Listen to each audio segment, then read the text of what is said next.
মুসলমান ভাইরা আমার, সূরাতুল লাহাব যখন নাজিল হয়ে গেল, আবু লাহাবের হাত ধ্বংস হবে, তার মানে আবু লাহাব ধ্বংস হবে, এই কথা সূরার মধ্যে স্পষ্ট করে বলা হলো। সাথে সাথে এই সূরার মধ্যে একটা জায়গায় বলা হয়েছে ওমরাআতুহু, তার মানে হলো আবু লাহাব যেমনি ভাবে ধ্বংস হবে ঠিক তেমনি ভাবে আবু লাহাবের স্ত্রী সেও ধ্বংস হবে। তার কারণ হলো আবু লাহাব নবী করিম সাল্লাল্লাহু আলাইহি ওয়াসাল্লামের মিশন বন্ধ করার জন্য পুরুষদের মাঝে কাজ করত, আর আবু লাহাবের স্ত্রী উম্মে জামিল ইসলামকে দুনিয়া থেকে মিটায় দেওয়ার জন্য, ইসলামকে দুনিয়া থেকে নিশ্চিহ্ন করে দেওয়ার জন্য নারীদের মাঝে কাজ করত। তার মানে আবু লাহাব ছিল পুরুষ নেতা, আর আবু লাহাবের স্ত্রী উম্মে জামিল ছিল মহিলা নেত্রী। এ কারণে এই মহান রব্বুল আলামিনের ফয়সালা হলো আবু লাহাব যেমনি ভাবে ধ্বংস হবে, আবু লাহাবের স্ত্রীও ঠিক তেমনি ভাবেই ধ্বংসপ্রাপ্ত হবে। এই সূরা যখন নাজিল হয়ে গেল, সব মানুষের মাঝে এই সূরা যখন পৌঁছে গেল, তখন আবু লাহাব আর তার স্ত্রী রাস্তা দিয়ে চলতে পারে না। রাস্তার যেই জায়গা দিয়েই চলতে যায়, সেই জায়গার মানুষগুলো তাদেরকে বলতে থাকে, তোমাদের নামে সূরা নাজিল হয়েছে, এ খবর আমরা জেনে গেছি। তার মানে রাস্তা দিয়ে হাঁটতে যায়, মানুষ তাদেরকে নিয়ে কথা বলে, আবু লাহাব লজ্জা পায়, আবু লাহাবের স্ত্রীও লজ্জা পায়। আবু লাহাব কোন মতে ধৈর্য ধারণ করে আছে, কিন্তু আবু লাহাবের স্ত্রী উম্মে জামিল সে তো ধৈর্য ধারণ করতে পারে নাই। আল্লাহর নবী সাল্লাল্লাহু আলাইহি ওয়াসাল্লাম কাবার চত্বরে বসে কোরআন তেলাওয়াত করতেছিলেন। হযরতে আলী রাদিয়াল্লাহু আনহু আল্লাহর নবী সাল্লাল্লাহু আলাইহি ওয়াসাল্লামের পাশে বসা।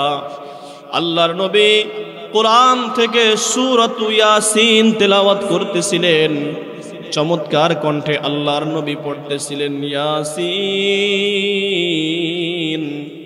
ওয়াল কুরআনিল হাকীম ইন্নাকা লামিনাল মুরসালিন।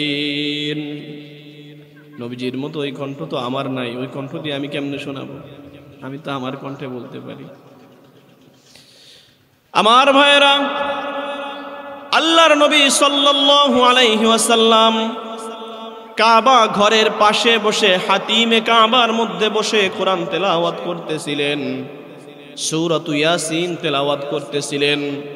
হযরতে আলী রাদিয়াল্লাহু আনহু আল্লাহর নবী সাল্লাল্লাহু আলাইহি ওয়াসাল্লামের পাশে বসে বসে কোরআন তেলাওয়াত শুনে। এমত অবস্থায় দেখা যায় আবু লাহাবের স্ত্রী উম্মে জামিল তার কাপড়ের আঁচলের মধ্যে কতগুলো পাথর খণ্ড নিয়ে রাগান্বিত অবস্থায় আল্লাহর নবীর দিকে আসতেছে। ভাবসাব বেশি ভালো মনে হয় না। আলী রাদিয়াল্লাহু আনহু আল্লাহর নবীকে ডাক দিয়ে বলে, ইয়া রাসূলুল্লাহ, ওই যে আবু লাহাবের স্ত্রী উম্মে জামিল উড়নার মধ্যে তার আঁচলের মধ্যে করে পাথর নিয়ে আসতেছে, মহিলার ভাব তো বেশি ভালো মনে হয় না। ওগো আল্লাহর পয়গম্বর, একজন পুরুষের হাতে মার খাইলে মান সম্মান হয়তো কম যায়, কিন্তু একজন নারীর হাতে যদি মার খাওয়া হয় তাহলে তো মান সম্মান কিছুই থাকবে না। ওগো আল্লাহর নবী, এখন আমরা কি করব? উম্মে জামিলের হাঁটার ভাব বেশি ভালো মনে হয় না, আবার উম্মে জামিলের আঁচলের মধ্যে পাথর খণ্ড দেখা যায়। আল্লাহর নবী বললেন, আলী তুমি চুপচাপ করে বসে থাকো। নবীজি সাল্লাল্লাহু আলাইহি ওয়াসাল্লাম সূরাতু ইয়াসিন তেলাওয়াত করতেছিলেন। আলী রাদিয়াল্লাহু আনহু পাশে বসে বসে চুপচাপ আল্লাহর নবীর তেলাওয়াত শুনে। হাঁটতে হাঁটতে আল্লাহর নবীর কাছে উম্মে জামিল চলে আসছে, মারতে আসছে নবীকে। নবীজির সামনে দাঁড়িয়ে আল্লাহর নবীকে কিছুই বলে না। আলী রাদিয়াল্লাহু আনহুকে ডাক দিয়ে বলে, ও আলী, আইনা মুহাম্মদ, আলী বলো তোমার বন্ধু মুহাম্মদ কোথায়? সুবহানাল্লাহ। আলী রাদিয়াল্লাহু আনহু বলে, মনে মনে বলতেছে, এই মহিলা তো আল্লাহর নবীকে মারার জন্য আসছে। আমি তো দেখি আল্লাহর নবী আমার পাশে বসা, আল্লাহর নবী কোরআন তেলাওয়াত করে, আল্লাহর নবীর কোরআন তেলাওয়াত আমার কান পর্যন্ত আসে। আমি তো আল্লাহর নবীকে দেখি, আল্লাহর নবীর জবানের তেলাওয়াত শুনি। কিন্তু এই মহিলার কি হলো? সে আল্লাহর নবীকে কিছু জিজ্ঞাসা না করে আমার কাছে কেন জিজ্ঞাসা করে? আলী রাদিয়াল্লাহু আনহু মনে মনে বলে, যেহেতু এই মহিলা আল্লাহর নবীকে হয়তো দেখতে পায় নাই, সুতরাং নিজ ইচ্ছায় নবীজির ব্যাপারে তার কাছে বলে কি লাভ? সুতরাং আমার কোনো কিছুই বলার দরকার নাই। মহিলা গর্জন দিতে লাগলো। উম্মে জামিল বলতে লাগলো, ও আলী শোনো, যখন তোমার বন্ধু মুহাম্মদ চলে আসবে, সেই সময় তোমার বন্ধুকে জানায় দিবা, আমি এই মক্কার 3 জন বড় বড় নেতাকে আমার পকেটের মধ্যে রাখি। আমার বাবা আবু জাহেল মক্কার মধ্যে একজন নেতা, আমার স্বামী আবু লাহাব মক্কার মধ্যে একজন নেতা, আমি নিজেও একজন নেতা, আমার সন্তানগুলো লিডার পর্যায়ের। সুতরাং তাকে জানায় দিবা, আমি কিন্তু যেমন তেমন নারী না, আমার সামনে যদি পড়ে তাহলে তার খবর আছে, আমিও দেখে নেব। তার কাছে নাকি আমাদের নামে সূরা নাজিল হয়, রাস্তায় বের হতে পারি না, যেখানেই বের হই সেখানেই মানুষ আমাদেরকে নিয়ে কথা বলে। রাগ যা ছিল ঝাড়িয়ে ঝুড়িয়ে চলে গেছে বাড়ি। এবার হযরত আলী রাদিয়াল্লাহু আনহু আল্লাহর নবীকে জিজ্ঞেস করে, ইয়া রাসূলুল্লাহ, আপনি তো এই জায়গার মধ্যে বসে কোরআন তেলাওয়াত করেন, আমার পাশেই আপনি বসে আছেন, আপনাকে আমি দেখতে পাই, আপনার কোরআন তেলাওয়াত শুনতে পাই, কিন্তু ওই যে মহিলা উম্মে জামিল আপনাকে মারার জন্য আসলো, সে কেন আপনার কণ্ঠের আওয়াজও শুনতে পায় না, আর আপনার চেহারাও কেন দেখতে পায় না? আল্লাহর নবী ডাক দিয়ে বলে, আলী, তুমি কি কোরআনের ওই আয়াতটা পড়ো নাই, যেই আয়াতের মধ্যে আমার আল্লাহ রাব্বুল আলামিন বলেছেন, ওয়াইদা ক্বরাতাল কুরআনা জাআলনা বাইনাকা ওয়া বাইনাল্লাযীনা লা ইউমিনুনা বিল আখিরাতি হিজাবাম মাসতুরা।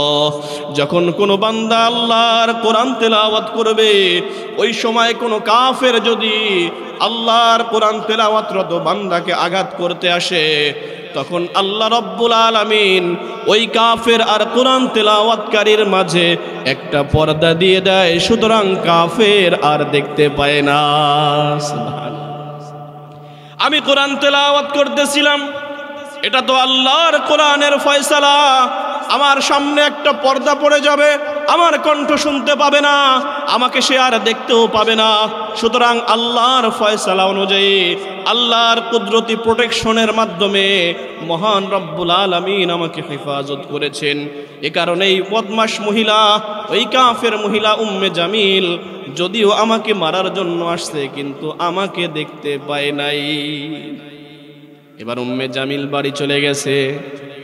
উম্মে জামিল আল্লাহর নবীকে মারতে পারে নাই, বাড়িতে গিয়ে স্বামীর সামনে দাঁড়ায় বলে, আমি মারতে গিয়েছিলাম, মারতে পারি নাই, তুমি জরুরি ভিত্তিতে কোনো ব্যবস্থা নিবা, ব্যবস্থা নিতে পারলে ভালো, তা না হলে কিন্তু তোমারও খবর আছে। স্বামী রেখে এবার স্বামী চিন্তা করে, খাইছে তো ইজ্জত মান তো নষ্ট হয়ে যাবে না, মহিলা রাতে যদি ঘরে মার খাওয়া লাগে, আর সে বিরাট বড় নেতা, এখন কি করবে? আবু লাহাব, সেও তো চিকুন বুদ্ধির মানুষ, তা না হলে বড় নেতা কেমনে হয়েছে? তো আবু লাহাব চিন্তা করে, একটা উপায় তো বের করতেই হবে। কি উপায় বের করা যায়? তো আবু লাহাব অনেক চিন্তা ভাবনা করার পরে একটা উপায় খুঁজে পাইছে। শুনবেন আবু লাহাব কি উপায় খুঁজে পাইছে আপনাদেরকে বলে রাখি। তখন নবী করিম সাল্লাল্লাহু আলাইহি ওয়াসাল্লামের 2 মেয়ে রুকাইয়া আর উম্মে কুলসুম, এই দুই মেয়ের বিবাহ হয়েছিল আবু লাহাবের আপন দুই ছেলের সাথে। এক ছেলের নাম উতবাহ আর এক ছেলের নাম উতাইবাহ। এই দুই ছেলে আল্লাহর নবীর দুই মেয়েকে বিবাহ করেছিল, রুকাইয়া আর উম্মে কুলসুমকে। সুতরাং এই যে আবু লাহাব, এই আবু লাহাব কিন্তু নবী করিম সাল্লাল্লাহু আলাইহি ওয়াসাল্লামের সম্পর্কে বিয়েই।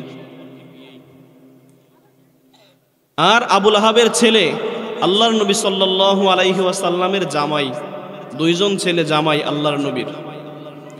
এবার যখন উম্মে জামিল তার স্বামী আবু লাহাবকে ঘরের মধ্যে চাপ প্রয়োগ করছে, আবু লাহাব অনেক চিন্তা ভাবনার পরে সন্তানদেরকে ডেকেছে, ও আমার সন্তানেরা শোনো, তোমাদের ঘরে মুহাম্মাদের যেই দুইটা কন্যা আছে, মুহাম্মাদের যেই দুইটা মেয়ে তোমাদের ঘরে সংসার করতেছে, তাদের ব্যাপারে আমি বাপ হয়ে তোমাদেরকে ফয়সালা দিলাম, ওই দুইটা মেয়েকে মুহাম্মাদের সামনে দাঁড়ায়া তালাক দিয়ে দিবা। পড়েন না নাউজুবিল্লাহ।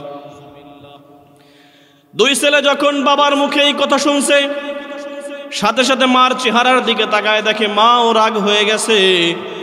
এবার তো মাকেও খুশি রাখতে হবে, বাবাকেও খুশি রাখতে হবে। মার ইজ্জত বাঁচানোর জন্য, বাবার সম্মান বাঁচানোর জন্য ওই দুই ছেলে বান্দরের মতো লাফাইতে লাফাইতে আল্লাহর নবীর সামনে চলে গেছে। আল্লাহর নবীর সামনে গিয়ে বলে, ও মুহাম্মদ, তোমার যেই দুই মেয়ে আমাদের ঘরে ছিল, তোমার সামনে দাঁড়িয়ে তোমার দুই মেয়েকে আমরা তালাক দিয়ে দিলাম। আল্লাহর নবী মনে কষ্ট পাইলেন। শুধু তালাক দিয়েই ক্ষান্ত হয় না, বরং এইখানে বড় যেই ছেলেটা ছিল উতবা, ওই ছেলে আল্লাহর নবীর উপরে চড়াও হয়ে যায়, আল্লাহর নবীকে একটু বেশি বেশি কথা বলতে থাকে, এটা ওটা বলতে থাকে। এক পর্যায়ে উত্তেজিত হয়ে আল্লাহর নবীর জামার কলার ধরে এমন জোরে একটা টান দিছে, আল্লাহর নবী সাল্লাল্লাহু আলাইহি ওয়াসাল্লাম দাঁড়ানো থেকে জমিনের মধ্যে পড়ে গেছে। আমার ভাইরা, আল্লাহর নবী সাল্লাল্লাহু আলাইহি ওয়াসাল্লাম দাঁড়ানো থেকে যখন জমিনের মধ্যে পড়ে গেছে, এমত অবস্থায় আল্লাহর নবী সাল্লাল্লাহু আলাইহি ওয়াসাল্লামের জবান দিয়ে বের হয়ে গেছে, আল্লাহুম্মা সাল্লিত আলাইহিম কালবাম মিন কিলাবিক। ওগো আল্লাহ, যেই আবু লাহাবের ছেলে উতবা আমার মেয়েকে তালাক দিয়েও ক্ষান্ত হয় নাই, অন্যায়ভাবে আমার উপরে চড়াও হয়েছে, আমার জামার কলার ধরে টান দিয়েছে, আমাকে জমিনের মধ্যে ফেলে দিয়েছে। আল্লাহর নবীর জবান দিয়ে বের হয়েছে, আল্লাহুম্মা সাল্লিত আলাইহিম কালবাম মিন কিলাবিক। ওগো আল্লাহ, যেমনি ভাবে আমার জামার কলার ধরে টান দিয়েছে, আমি নবী মুহাম্মদ বলে দিলাম, ওগো আল্লাহ, এই দুনিয়ার মধ্যে যত বড় বড় বাঘ আছে, এর মধ্য থেকে বড় একটা বাঘ যেন ওর উপরে লেলিত হয়, ওকে যেন ছিঁড়ে ছিঁড়ে খায়। আল্লাহর নবীর মুখ দিয়ে বের হয়েছে, কবুল হবে কোনো সন্দেহ আছে? আল্লাহর নবী দোয়া করলেও কবুল হয়, বদদোয়া করলেও কবুল হয়। নবীজি সাল্লাল্লাহু আলাইহি ওয়াসাল্লামের কাছে এক ব্যক্তি আসছে, মাথায় একটাও চুল নাই, একদম টাকলা। এসে আল্লাহর নবীকে বলতেছে, এখনো ইসলাম গ্রহণ করে নাই, কাফের আছে। কাফের অবস্থায় আল্লাহর নবীকে বলতেছে, ওগো মুহাম্মদ, এই যে আমার মাথার মধ্যে চুল নাই, মানুষ আমাকে টাকলা বলে বলে খেপায়, তুমি একটু আল্লাহর কাছে দোয়া করো, আল্লাহ যেন আমার মাথার মধ্যে চুল দিয়ে দেয়। মুসলমান ভাইরা আমার, আল্লাহর নবী ওই ব্যক্তিকে জিজ্ঞেস করে, আমি দোয়া করলে তোমার মাথার মধ্যে চুল গজাবে, এই বিশ্বাস তোমার কেমনে হইল? ওই ব্যক্তি তখন ডাক দিয়ে বলে, ওগো মুহাম্মদ, আমার বয়স তো অনেক হয়ে গেছে, তুমি যখন দুনিয়াতে আসলা, তুমি যখন ভূমিষ্ঠ হইলা, তুমি যখন তোমার মায়ের কোলের মধ্যে ছিলা, সেই সময় মক্কার মধ্যে বৃষ্টি নাই, ফল হয় না, ফসল হয় না, মানুষের মধ্যে খালি হাহাকার দেখা যায়, চতুর্দিকে হাহাকার, শূন্য বনভূমি, ফল নাই, ফসল নাই, পশু পাখির ওলানের মধ্যে দুধ নাই, বাচ্চাগুলো না খেয়ে খেয়ে শুকায় যায়, কোনো বাচ্চা মারাও যায়। এমত অবস্থায় আমি দেখলাম তোমার চাচা আবু তালেব তোমাকে ঘর থেকে নিয়ে আসলো, হাতিমে কাবার মধ্যে চলে আসলো, কাবার গিলাফ ধরে তোমাকে উঁচা করে ধরে আল্লাহর কাছে বলতেছিল, ওগো আল্লাহ, এই যে আপনি একটা শিশু দুনিয়ার মধ্যে পাঠাইছেন, আপনি তো তাকে মনোনীত করেছেন, তাকে তার মধ্যে অলৌকিক বহুত ক্ষমতা আমরা দেখেছি, এই শিশুর ওসিলায় তুমি মক্কার মধ্যে বৃষ্টি দিয়ে দাও। বলে তোমাকে উঁচা করে ধরে দোয়া করতে দেরি হয়, সাথে সাথে আল্লাহ রব্বুল আলামিন আসমান থেকে বৃষ্টি দিয়ে দেয়। টাকলা ব্যক্তি বলে, ওই মজলিসের মধ্যে সেদিন আমি নিজে উপস্থিত ছিলাম, আমি উপস্থিত থেকে দেখেছি তোমাকে ধরে আল্লাহর কাছে দোয়া করলে সেই দোয়ার সাথে সাথে কবুল হয়ে যায়। দীর্ঘদিন পর্যন্ত আমার মাথার মধ্যে চুল নাই, আমি চিন্তায় ছিলাম এই চুলগুলো কোন জায়গায় গেলে পাওয়া যাবে। চিন্তা করতে করতে তোমার ওই দিনের ইতিহাস আমার মনে পড়ে গেল, আমি তোমার কাছেই আসলাম। আমার বিশ্বাস তুমি যদি দোয়া করো আল্লাহ রব্বুল আলামিন আমার মাথার মধ্যে চুল দিয়ে দিবে। আমার ভাইরা, আল্লাহর নবী সাল্লাল্লাহু আলাইহি ওয়াসাল্লাম টাকলা ব্যক্তির মাথার মধ্যে হাত রেখে আল্লাহর কাছে দোয়া করে, ওগো আল্লাহ, বড় আশা নিয়ে আমার কাছে এসেছে, আপনার এই বান্দার মাথার মধ্যে চুল নাই, মেহেরবানি করে আপনার এই বান্দার মাথার মধ্যে চুলের ব্যবস্থা করে দেন। নবীজি সাল্লাল্লাহু আলাইহি ওয়াসাল্লাম দোয়া করে দিলেন। অল্প দিনের মধ্যেই দেখা গেল ওই ব্যক্তির মাথা চুলে ভরে যায়। আল্লাহর নবী দোয়া করলেও কবুল হয়, বদদোয়া করলেও কবুল হয়। এক মা আল্লাহর নবীর কাছে একটা বাচ্চা কোলে করে আসছে, 4-5 বছর বয়স হয়ে গেছে বাচ্চার, এখনো পর্যন্ত এই বাচ্চা একটাও কথা বলে না। বাচ্চার মা চিন্তা করে, 4-5 বছর সন্তানের বয়স হয়ে গেল, আমার সন্তান আমাকে মা বলে ডাকে না, আমার তো কলিজাটা চিরে যায়। গ্রামের মধ্যে ঘুরি, এলাকার মধ্যে চলাফেরা করি, দেখি কত সন্তান তার মাকে মা বলে ডাক দেয়, কিন্তু আমার সন্তান তো আমাকে মা বলে ডাকে না। কলিজার মধ্যে বড় ব্যথা। ওগো আল্লাহর নবী, এই সন্তানের জবান থেকে তো মা ডাক শুনতে মনে চায়, কিন্তু সন্তানের বয়স 4-5 হয়ে যায়, আমার সন্তান তো আমাকে একবারের জন্য মা বলে ডাকে না। ওগো আল্লাহর হাবিব, আপনি আমার এই সন্তানটার জন্য দোয়া করেন, আমার সন্তান যেন আমাকে মা বলে ডাক দেয়, সন্তানের মুখে মা ডাক শুনতে চায়। আল্লাহর নবী সন্তানটাকে কোলে নিলেন, কোলে নিয়ে আল্লাহর নবীর জবান থেকে, আল্লাহর নবীর জিহ্বা থেকে সামান্য পরিমাণ লালা মুবারক বের করে ওই বাচ্চার মুখে লাগায় দিতে দেরি হয়, বাচ্চা মাকে মা বলে ডাক দিতে দেরি করে না। আমার ভাইরা, আল্লাহর নবী দোয়া করলেও কবুল হয়, আল্লাহর নবী বদদোয়া করলেও কবুল হয়। আল্লাহর নবী সাল্লাল্লাহু আলাইহি ওয়াসাল্লাম, আল্লাহর নবী সাল্লাল্লাহু আলাইহি ওয়াসাল্লাম ওমর ফারুক রাদিয়াল্লাহু আনহুর ব্যাপারে দোয়া করেছিলেন, 2 জনের ব্যাপারে দোয়া করেছিলেন। ওমর ফারুক রাদিয়াল্লাহু আনহু, তার নাম ওমর, আবার ওদিকে আবু জাহেল, তার নামও ছিল ওমর। আল্লাহর নবী দোয়া করলেন, আল্লাহুম্মা আইজ্জিল ইসলাম বি আহাদিল ওমরাইন, আল্লাহ, 2 জন ওমর মক্কার মধ্যে আছে, এই 2 জন ওমরের, যাকে দিয়ে ইসলামের কাজ হবে, যার মাধ্যমে ইসলাম শক্তিশালী হবে, সেই ওমরটাকে তুমি ইসলামের খাদেম বানায় দাও। আল্লাহর নবী দোয়া করলেন। এদিকে মক্কার কাফেররা হিজরতের সময় আল্লাহর নবীকে ধরতে না পেরে ঘোষণা করে দিয়েছে, যেই ব্যক্তি নবী মুহাম্মাদের মাথা জীবিত অথবা মৃত আনতে পারবে তাকে 100 উট পুরস্কার দেওয়া হবে। ওমর বের হয়ে গিয়েছে খোলা তরবারি নিয়ে, ঘটনা আপনাদের জানা আছে, শুধুমাত্র এইখান থেকে ছোট্ট একটা মেসেজ আপনাদেরকে দিতে চাই। ওমর বের হয়ে গেছে খোলা তরবারি নিয়ে, নবীজিকে মারবে। প্রতিমধ্যে শুনতে পেলেন তার বোন ফাতেমা, ভগ্নিপতি সাঈদ ইসলাম গ্রহণ করেছে, সেই বাড়িতে চলে গেলেন। ওই বাড়িতে ওমর ফারুক রাদিয়াল্লাহু আনহুর বোন ফাতেমা আর খাব্বাব রাদিয়াল্লাহু আনহু এই দুইজনকে, ভগ্নিপতি সাঈদকে, দুইজনকে খাব্বাব রাদিয়াল্লাহু আনহু কুরআন শিক্ষা দিচ্ছিলেন। ওমর ফারুক রাদিয়াল্লাহু আনহু সেখানে গেলেন, বোনের উপরে চড়াও হলেন, ভগ্নিপতির উপরে চড়াও হলেন, দুইজনকে মারধর করলেন। এক পর্যায়ে যখন ওমর ফারুক রাদিয়াল্লাহু আনহুর মেজাজ ঠান্ডা হয়ে গেল, যখন মেজাজ ঠান্ডা হয়ে গেছে, এই সময় দরজার পিছন থেকে লাফ দিয়ে বের হয়েছে খাব্বাব। ওমর ফারুক বলে, কিরে খাব্বাব, কইছিলি? ওই তো দরজার পিছনে পলাইছিলাম তোমার ভয়ে, সামনে আসতে যদি মারধর খাওয়া লাগে এই জন্য পলাইছিলাম। এখন সামনে আসছো কেন? খাব্বাব ডাক দিয়ে বলে, ওমর, তোমাকে একটা সুসংবাদ দেওয়ার জন্য সামনে এসেছি। সুসংবাদ হলো, গতকাল আল্লাহর নবীর জবান মুবারকে শুনেছি, আল্লাহুম্মা আইজ্জিল ইসলাম বি আহাদিল উমারাইন।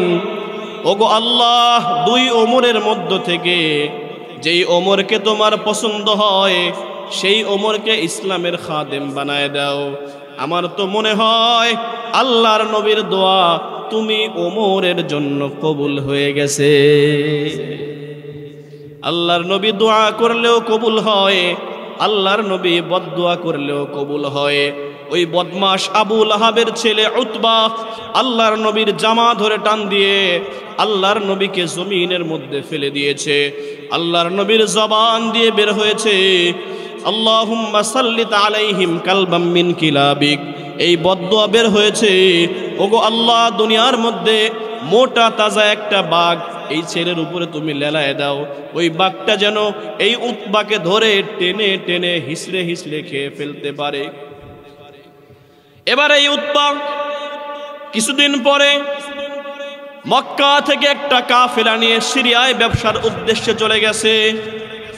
সিরিয়ায় দীর্ঘদিন পর্যন্ত মাল কেনা বেচা করেছে।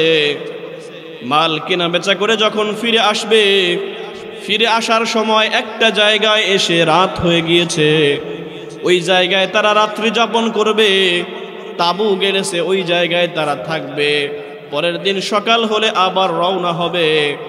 যখন তাবু গেড়েছে সন্ধ্যার সময়, উতবা তখন তাকায় দেখে বহুদূর দেখা যায় বড় সড় দেহ বিশিষ্ট শক্তিশালী একটা বাঘ আস্তে আস্তে আস্তে আস্তে উতবার কাফেলার দিকে আসতেছে। উতবা ডাক দিয়ে বলে, ও আমার বন্ধুরা শোনো, মুহাম্মদ বদদোয়া করেছিল, তার বদদোয়া এত দ্রুত কবুল হয়ে যাবে এটা তো আমি বুঝতে পারি নাই। ওই যে একটা বাঘ দেখা যায়, আর বাঘের চাহনিও ভালো মনে হয় না। পুলিশ শত্রুর দিকে, আসামির দিকে যেমনি ভাবে একটু অ্যাঙ্গেলে অ্যাঙ্গেলে তাকায়, আসামিকে ধরার জন্য যেমনি ভাবে পুলিশের চোখের মধ্যে সিস্টেম চেঞ্জ হয়ে যায়, ঠিক তেমনি ভাবে বাঘের চোখের দিকে তাকায় দেখে ওর চাওয়া আর কারো দিকে না, ও শুধু ঘুরে ঘুরে ঘুরে ঘুরে উতবার দিকে তাকায়। উতবা কয়, বন্ধুরা এখন আমার কি উপায় হবে? বাঘ তো চলে আসছে, মুহাম্মদ তো বদদোয়া করেছিল, এখন আমার কি উপায় হবে? এবার বন্ধুরা মিলে পরামর্শ করে সিদ্ধান্ত জানায় দেয়, নো টেনশন, তোমার কোনো চিন্তা নাই। আমাদের মাথায় ভালো একটা পরামর্শ এসেছে। এত ভালো পরামর্শ আমাদের মাথায় আসছে যে বাঘ তোমার কাছে পর্যন্ত আসতে পারবে না। উতবা ডাক দিয়ে বলে, কি সেই পরামর্শ? বলে, আমাদের কাছে যত মাল আমরা সিরিয়া থেকে কিনে আনলাম, এই মাল বোঝাই করা যত বস্তা আছে, সব বস্তাগুলো, আমাদের সামানপত্রগুলো এক জায়গার মধ্যে রাখবো, এক জায়গার মধ্যে একটা টং বানায় ফেলবো। ওই জায়গাটা আস্তে আস্তে বস্তা রাখতে রাখতে অনেক উঁচা হয়ে যাবে। আমরা নিচে সবাই ওই টঙের চতুর্দিকে ঘুরে ঘুরে শুয়ে পড়ব। আর তুমি যেহেতু আমাদের নেতার ছেলে, এ কারণেই তুমি উঠে যাবা, ওই টঙের উপরে তুমি ঘুমাবা। বাঘের নিয়ম হলো, বাঘ আগে যারে পায় তারে আগে খায়, এটাই তো বাঘের নিয়ম। এই জন্য উতবা চিন্তা করলো, যাক ভালো একটা বুদ্ধি হয়েছে, নিচের থেকে বন্ধু বান্ধব একজনটা খায় যায়, যাক আমি উপরে ঘুমাবো, আমার না পায়। চিন্তা করছেন কি কায়দার নেতা, জনগণ থেকে ফলান দেওয়া নেতা ওই সময়ও ছিল। আমার ভাইয়েরা, যেই সিদ্ধান্ত সেই কাজ। সব মালামালগুলো এক জায়গার মধ্যে জমা করা হলো, এক জায়গায় জমা করে বড় একটা টং তৈরি করা হলো। এবার উতবা একটা মই দিয়ে টঙের উপরে উঠে শুয়ে পড়েছে। বন্ধুরা সব চতুর্দিক থেকে ঘুরে ঘুরে শুয়েছে। বন্ধুরা সব ঘুমায় গেছে, উতবাও ঘুমায় গেছে। তাফসীরের কিতাবের মধ্যে লেখছে, বাঘ যখন আল্লাহর নবীর দুশমনকে মারার সুযোগ পেয়েছে, ওই বাঘটি আল্লাহর জমিনের মধ্যে সিজদায় পড়ে আল্লাহর কাছে ডাক দিয়ে বলে, ওগো আল্লাহ, দুনিয়ার মধ্যে কত বাঘ আছে, এই বাঘদের কোনো একটা বাঘ তুমি আল্লাহর নবীর দুশমনকে মারার দায়িত্ব দাও নাই। আমার মতো একটা বাঘকে তুমি আল্লাহর নবীর দুশমনকে মারার জন্য পাঠাইছো। আমার মতো সৌভাগ্যবান বাঘ দুনিয়ার মধ্যে আর একটাও নাই। বাঘে আল্লাহর প্রশংসা করে। তাফসীরের কিতাবের মধ্যে লেখা হয়, আল্লাহ রব্বুল আলামিন বাঘের জবান খুলে দিলেন। ওই বাঘ আল্লাহর সাথে কথা বলতে লাগলো। বাঘ আল্লাহকে ডাক দিয়ে জিজ্ঞেস করে, ওগো আল্লাহ, কাফেলার মধ্যে তো অনেকগুলো মানুষ দেখা যায়, এই মানুষগুলোর মধ্যে কোনটা আল্লাহর নবীর দুশমন আমি চিনব কিভাবে? আল্লাহ রব্বুল আলামিন বলে, এইটা নিয়ে তোমার টেনশনের কোনো কারণ নাই। তার কারণ হলো, একটি মানুষের দেহের মধ্যে একটা একটা ঘ্রাণ আছে, এক একজনের দেহের ঘ্রাণ এক এক রকম। উতবার গায়ের একটা ঘ্রাণ আছে। আল্লাহ রব্বুল আলামিন তার কুদরতি সিস্টেমের মাধ্যমে উতবার শরীরের ঘ্রাণ বাঘের নাকের মধ্যে ঢুকায় দেয়। সবাই চতুর্দিক থেকে ঘুমাইছে, টঙের চতুর্দিক থেকে সবাই ঘুমায়, উতবা উপরের দিকে ঘুমায়। বাঘ রাত যখন গভীর হয়ে গেল, সবাই যখন গভীর ঘুমে আচ্ছন্ন, এমত অবস্থায় বাঘ ওই কাফেলার কাছে এসেছে। একজনের কাছে এসে এরকম দিয়ে দেখে এটা রং নাম্বার, কারণ ঘ্রাণ তো মেলে না, আল্লাহ তো নাকের মধ্যে ঘ্রাণ দিয়ে দিয়েছে। এবার নিচের দিকে একটা একটার গায়ের কাছে নাক নিয়ে যায়, আর একটু ঘ্রাণ নেয়, দেখে যে আল্লাহ যে ঘ্রাণ দিয়ে দিচ্ছে সেই ঘ্রাণের সাথে ম্যাচ করে না। একটা একটা করে চেক করে দেখে সবগুলো রং নাম্বার। নিচে যেগুলো ছিল সব চেক করা শেষ হয়ে গেছে, এখন শুধুমাত্র ওই উপরে একজন আছে। বাঘ চিন্তা করে সবগুলোরে চেক করা হয়ে গেল, এখন আছে মাত্র একটা, ওইটাকে একটু ফাইনাল চেক করে আসি। বাঘ একটা লাফ দিয়ে, আপনারা জানেন বাঘ একটা লাফ দিয়ে 22 হাত পর্যন্ত যেতে পারে, হরিণ একটা লাফ দিয়ে 23 হাত পর্যন্ত যায়। তারপরেও বাঘ হরিণকে ধরে ফেলে। তার কারণ হলো, হরিণ মাঝে মাঝে পিছনে তাকায়, দেখে বাঘ কদ্দূর আসলো। যখন তাকাইছে তখন যদি এর মধ্যে 1 সেকেন্ড চলে যায়, আর 1 সেকেন্ডে যদি বাঘ আর একটা লাফ দিয়ে ফেলে, তাহলে বাঘ হরিণের থেকে আবার 22 হাত আগায় গেছে। বলদ পিছনে দেখতে যায়, পিছনে পড়ে যায়, এই জন্য হরিণটা ধরে ফেলে। এটাও আল্লাহর একটা সিস্টেম। বাঘে হরিণে খাবে, তা কেমনে খাবে? যদি হরিণ জোরে দৌড়ায় তো খাইতে পারবে না। বাঘ একটা লাফ দিয়ে ওই টঙের উপরে উঠে গেছে। টঙের উপরে উঠে উতবার শরীরের মধ্যে যখন নাক লাগায় একটা টান দিছে, দেখে আল্লাহ নাকের মধ্যে যে ঘ্রাণ দিয়ে দিছে, এই ঘ্রাণ সাথে সাথে ফিঙ্গারপ্রিন্টের মতো ম্যাচ করে গিয়েছে। বাঘে কয়, পাইছি তোরে, আর কোনো চিন্তা নাই। একটা থাবা দিয়ে ঘাড়ের মধ্যে ধরছে। আল্লাহর নবীর কলারটা যেমনি ভাবে থাবা দিয়ে ধরেছিল, ঠিক তেমনি ভাবে ওই বাঘ আল্লাহর নবীকে যেমনি ধরেছিল, ওইভাবে আল্লাহর আদেশে তার গলার মধ্যে, তার ঘাড়ের মধ্যে একটা থাবা দিয়ে ধরে একটা লাফ দিয়ে নিচে নামায় নিছে। নিচে নামায় বাঘ তার ইচ্ছা মতো কামড়াইয়া ছিঁড়ে ছিঁড়ে উতবার দেহটা জমিনের মধ্যে ছড়াইছে আর নিজে খাইছে। যখন উতবার দেহটা জমিনের মধ্যে ছিন্ন ভিন্ন করে ফেলছে, ওদিকে জিবরিল আমিন আল্লাহর নবীর কাছে আসছে। আল্লাহর নবীর কাছে এসে জিবরিল আমিন জানায় দেয়, ওগো পয়গম্বর, আল্লাহ তো আপনার কাছে কোরআন দিয়ে আমাকে পাঠাইছে। আল্লাহ রব্বুল আলামিন জানিয়েছেন, উতিলাল ইনসানু মা আকফারা মিন আইয়ি শাইইন খলাকা। যেই ব্যক্তি আপনার সাথে কুফরি করেছিল, ওই ব্যক্তির চূড়ান্ত শাস্তি আল্লাহ রব্বুল আলামিন বাঘের মাধ্যমে আপনার চাহিদা অনুযায়ী জমিনের মধ্যে তার শাস্তি বাস্তবায়ন করেছেন।